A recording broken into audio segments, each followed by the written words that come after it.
তারপর আমার ফোনটা তো, ফোনটা তো আমার।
ফিফা আসছো?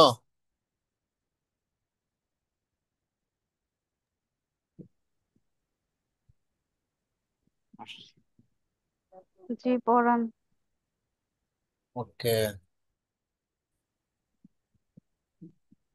রেকর্ডিং হচ্ছে না? প্রি ক্লাস কবে দিবেন? জি। জি হচ্ছে। প্রি ক্লাস রবিবার দিব।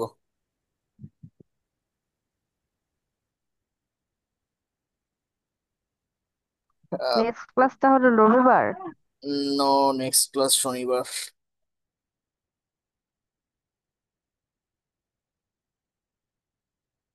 ওকে।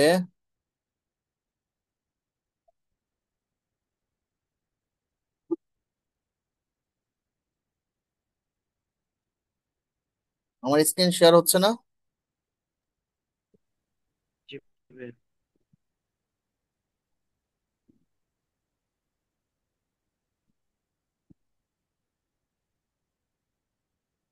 ওকে। পড়ান, তাড়াতাড়ি শেষ করে আমরা আবার যাইতে হবে এক জায়গায়। কোথায় যাবা?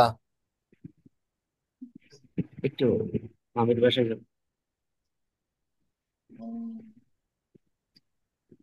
আচ্ছা। ওকে। আজকে বেশিক্ষণ পড়াবো না, দেখি তো কত ওয়ার্ড হয়েছে আজকে। তুমি মার্ক করে নে। ওয়াট কমতেছে। হ্যাঁ, ওয়ার্ড না গুইনা পড়াবো কেমনে? আমার তো বুঝতে হবে আমি আমার কয়টা ক্লাসে শেষ করব। একটা টপিক দিয়ে সারা বছর পার করলে হবে?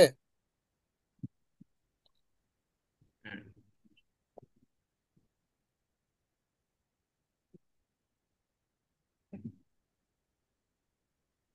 এই পর্যন্ত হয়েছে না?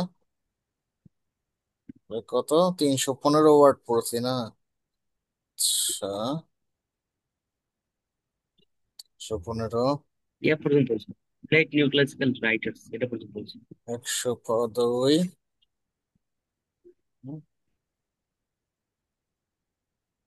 88, 200। ওই তো আজকে 600 ওয়ার্ড পড়াবো। এটা কারণ আজকে টোটাল তো, কত, 1400 ওয়ার্ডে? হ্যাঁ কারণ আজকে তো বেসিক জিনিস আলোচনা করছি, তাই না? ওইখানে আমাদের প্রায় জি। 15 মিনিটের মতো গেছে না?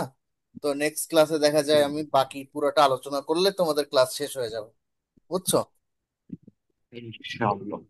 Okay, on the other hand, Orzo states that tribalism or lack of profound, আচ্ছা ট্রাইবালিটি তোমরা এই ওয়ার্ডটার সাথে পরিচিত হইতে হবে কারণ এটা তোমাদের অনেক কিছুতে পাবা।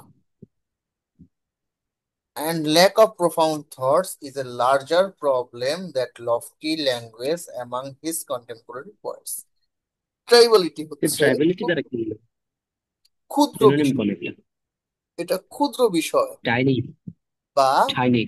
টাইনিতে যাবে না, ঠিক আছে? ধরো, আরেকটু বড়, আরেকটু বড়। না, ও আরেকটু বড় না, ব্যাপারটা হচ্ছে ক্ষুদ্র বিষয় বা সামান্য বিষয়, সবসময় ক্ষুদ্র একই মিন করবে না। ধরো মেয়ার, তুমি, মেয়ার।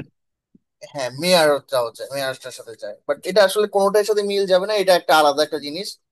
ট্রাইবালিটি বলতে বোঝায় লাইক তুমি একটা রাইটিং এ, ধরো একটা একটা, তোমাদের তো এবার নোবেল আছে, ঠিক আছে? তো এখানে দেখবা যে ট্রাইবাল থিংস বা ট্রাইবাল সিন, ট্রাইবাল সিন মানে হচ্ছে একটা সামান্য সিন, কিন্তু যেইটা সিনটাই হচ্ছে তোমার নাটকে ভাইটাল সিন, ঠিক আছে?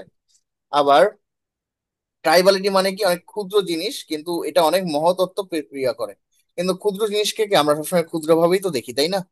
তো এখানে কিন্তু ক্ষুদ্র ভাবেই দেখানো হয়েছে, তার মানে এক এক সময় এক এক রকমের। Also stress the tribality and lack of profound thoughts, ক্ষুদ্র জিনিসগুলো নিয়ে আলোচনা অথবা ল্যাক অফ প্রোফাউন্ড থটস, সেই থট কি is a larger problem in lofty style. তো সে বলছে রাইটিং কিন্তু যেই স্টাইলে লেখুক, কিন্তু মানুষের থট ছাড়া যখন লফটি স্টাইল লিখতে চায় তখন কিন্তু মানুষ এটা ভালো করে লিখতে পারে না। তার মানে আমরা কিন্তু এখনো কিন্তু ওয়ান টাইপ অফ, আমরা কিন্তু ল্যাঙ্গুয়েজের প্রবলেমেই আছি। এবং one of the major broad আসে এখানে, যে discuss the language of preface to lyrical ballad, discuss of words language of thought in preface to lyrical balance. তো এটা কিন্তু one of the major question, broad question, that's এখানে language নিয়ে বেশি আলোচনা করা হয়েছে।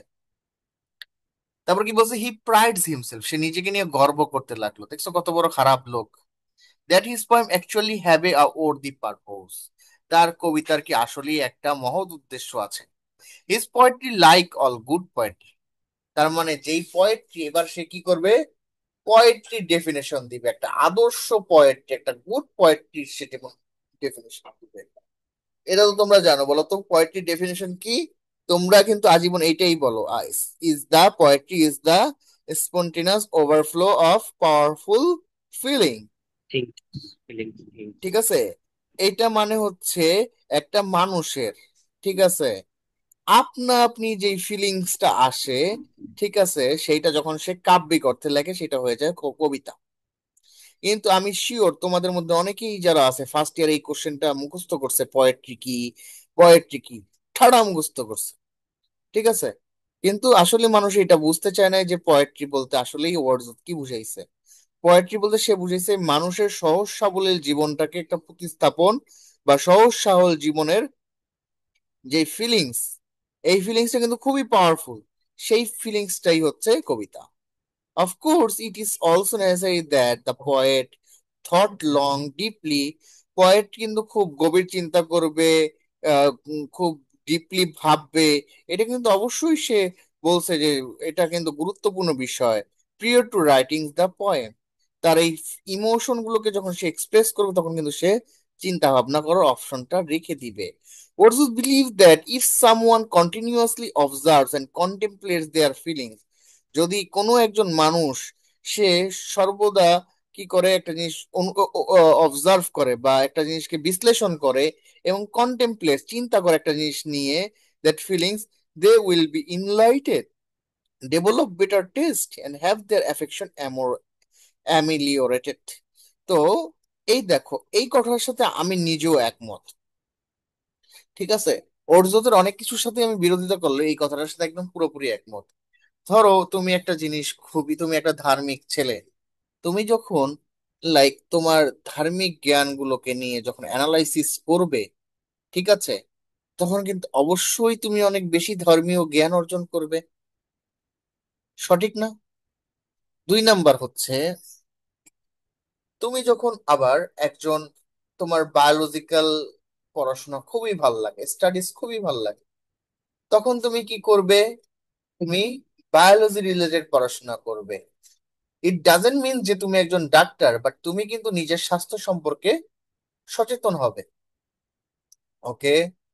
তারপর হচ্ছে তুমি, লাইক, তুমি হলো একটু দুষ্ট প্রকৃতির ছেলে, বিভিন্ন খেলনা টেলনা ভাঙো, ঠিক আছে, ছোটবেলার থেকেই। তো তুমি অনেক কিছু মেরামত করতে জানো। দ্যাট মিনস কি, তুমি, দ্যাট ডাজেন্ট মিনস যে তুমি একজন ইঞ্জিনিয়ার। কিন্তু তুমি কিন্তু আসলেই তোমার এই কি বলে অভিজ্ঞতাকে কাজে লাগিয়ে অনেক কিছু সমাধানও করে ফেলতে পারো। ঠিক আছে। তো অর্জুন এটাই বলছে যে যখন মানুষ কোন একটা বিষয় নিয়ে খুব বেশি অবজার্ভিং করে, খুব বেশি চিন্তা ভাবনা করে, সে কিন্তু অবশ্যই জ্ঞানীর পথে চলে যায়, এবং তার একটা ভালো টেস্ট চলে আসে, একটা বেটার অ্যাফেকশন চলে আসে। ঠিক আছে। Someone who processes there feelings will become a better person.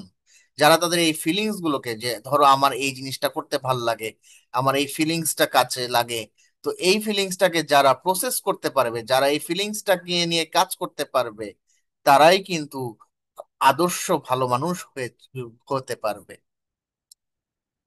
ঠিক আছে। তো আমাদের পড়া শেষ, আমাদের এটা হলো 600 ওয়ার্ড শেষ। তো আমরা নেক্সট দিন 800 ওয়ার্ডের পথে হাঁটবো। ঠিক আছে। তারপর আমাদের এই প্রিফেস টু লিরিক্যাল ব্যালাড শেষ হয়ে যাবে। তারপর তোমাদের কোশ্চেন গুলো আমি দিয়ে দেবো বাড়িতে, তোমরা করে নিবা। ঠিক আছে। এটাও দিয়ে দিন। ওকে। পজ আর স্টপ রেকর্ডিং। ওকে, ঠিক আছে, রেকর্ডিং করছিলাম, ভয় পেয়ে গেছিলাম, মনে করছি রেকর্ডিং করি নাই।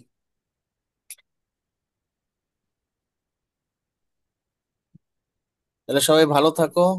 আজকে এখান থেকে ইতি টানছি। আল্লাহ হাফেজ। ওর কথাগুলো মাথায় রাখবে।